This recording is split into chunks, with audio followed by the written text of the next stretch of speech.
Určite mi dáte za pravdu, priatelia, že každý z nás je iný, veď dokonca ako by to aj dopadlo a možno aj vyzeralo, keby sme všetci boli rovnakí.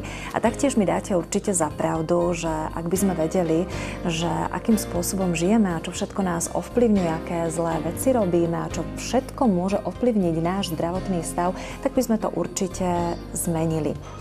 Zmeniť to môžeme. Ja v tejto chvíli už viem, akým spôsobom a budem veľmi rada, ak príspevok na túto tému si vypočujete aj vy. Dovoľte, aby som vám predstavila moju hostku. Je ňou pani Drahomíra Baková. Dobrý deň, pani Drahomíra. Dobrý deň. Ktorá nám dnes porozpráva niečo o, a teraz dobre počúvajte, analýze vlasov. Pani Drahomíra, takže, čo vôbec analýza vlasov je a prečo vôbec vlasov? Ja som totiž to počula už o analýze pleti, nechtov, ale dnes sú na rade vlasy. Nech sa páči.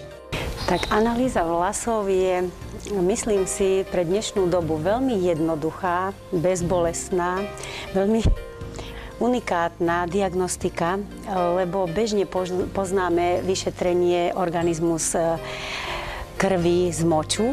A to väčšinou ukazuje momentálny stav človeka. Ale vlasy, keďže to je materiál, ktorý nepodlieha rôznym premenám v organizme, veď vieme, že napríklad zistili Napoleon, že bol otrávený arzénom, takže tie vlasy sú naozaj veľmi dobrý materiál a z vlasov sa dá zistiť dneska stav minerálnych látok a stopových prvkov v organizme presne u každého človeka, ako sa nachádza.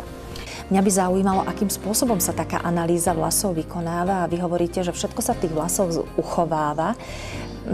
Predsa tie vlasy sú trošičku poškodené, mnohé vlasy sú farbené, priznám sa, aj moje vlasy sú napríklad farbené. A keby som si chcela vykonať analýzu vlasov, akým spôsobom? Práve, že sa nedá robiť z farbených vlasov, pretože farby poškodzujú, teda obsahujú rôzne toxické látky. A čo v takom prípade? No, musí sa počkať. Hovoríme, že musí sa počkať mesiac a pol, 2 mesiace, aby vyrástli vlastné vlasy. Mohli by sa tie výsledky skresliť, pretože by vlastne obsahovalo olovo, hliník v tých výsledkoch, čo nemusí byť pravda.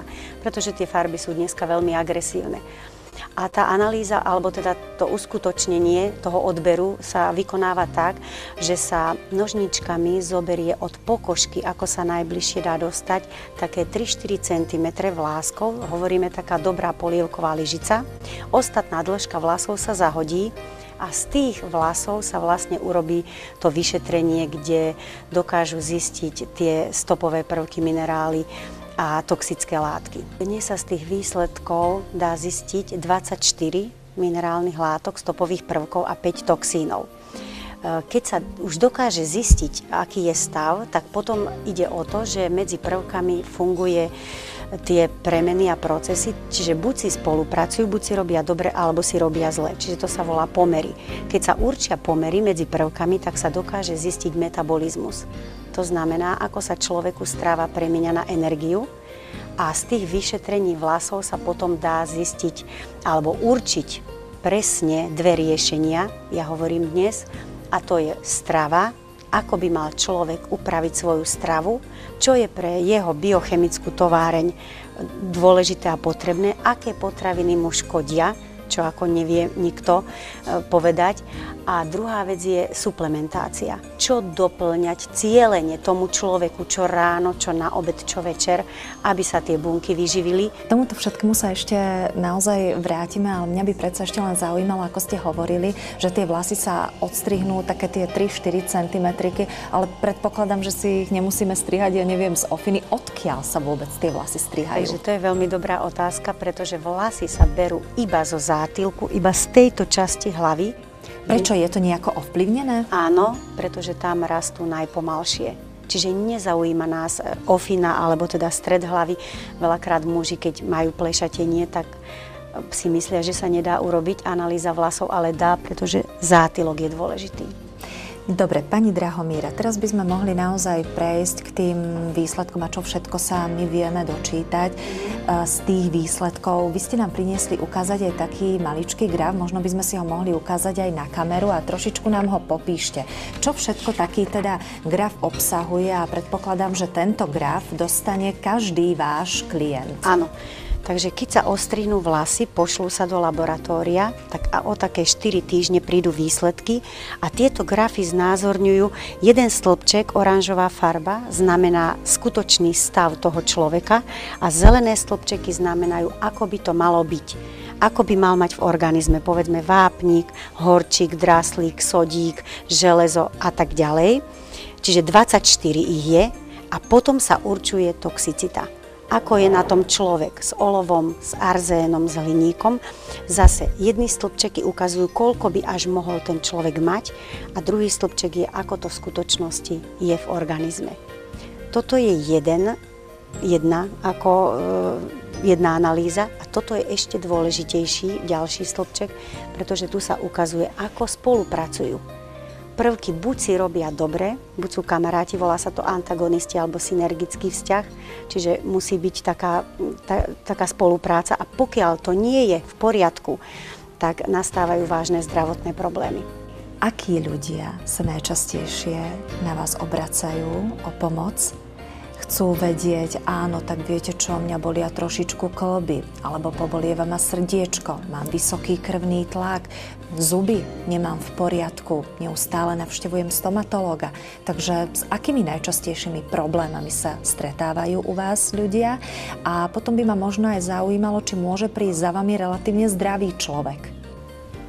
To je tiež veľmi zaujímavá alebo dôležitá otázka, pretože najviac, čo dneska ľudia volajú, tak to sú alergie, kožné problémy, samozrejme vysoký tlak, cukrovka,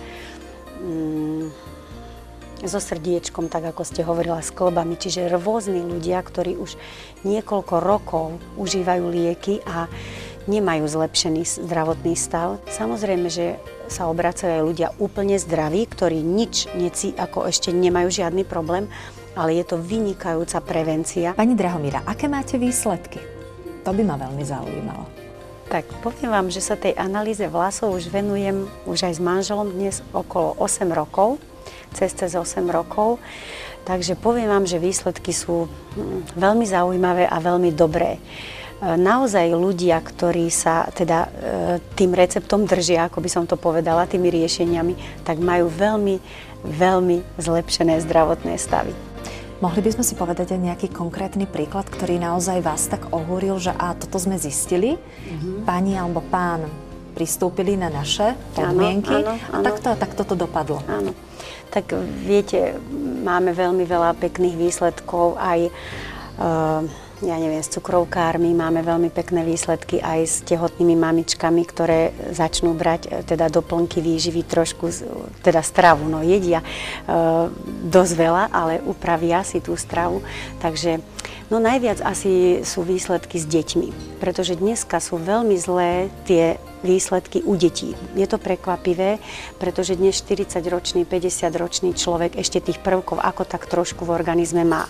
Ale tie malé deti, keďže je dneska už všetko také umelé, také chemické, tak naozaj majú vážne zdravotné stavy. Analýza je vhodná pre ľudí, ktorí prevenciu si dajú na prvé miesto, ľudí, ktorí už riešia zdravotné problémy, ktorí sú v rehabilitácii, ale aj vrcholoví športovci. Ja vidím, pani Drahomíra, že ste ale priniesli nejaký dotazník. Musí každý klient vyplniť tento dotazník a sú tam pravdepodobne teda uvedené tie jeho údaje.